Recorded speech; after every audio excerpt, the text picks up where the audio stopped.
Buying a home is supposed to be part of the American dream. Marriage, kids, car, white picket fence. Yeah, not so fast.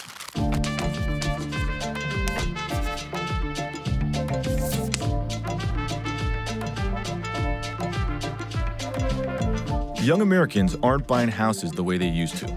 The median age of a first-time homebuyer has risen from 29 in the late 70s to 33 in 2013. This shouldn't be a big surprise. Millennials joined the workforce during or after the Great Recession. Jobs were tough to get, wages weren't great, and until very recently, raises were puny or non-existent. Even worse, since houses were so unaffordable, a lot of people were stuck in the rental market, and that drove up rent prices across the country.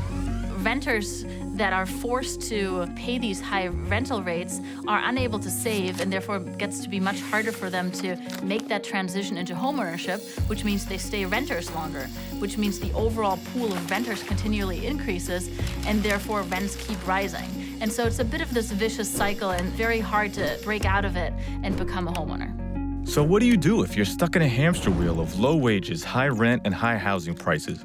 Is all hope lost? Not necessarily. My name is Audrey, and I am 35, and I made an offer on a townhouse last night. I absolutely could not have been able to save had I not moved back in with my parents.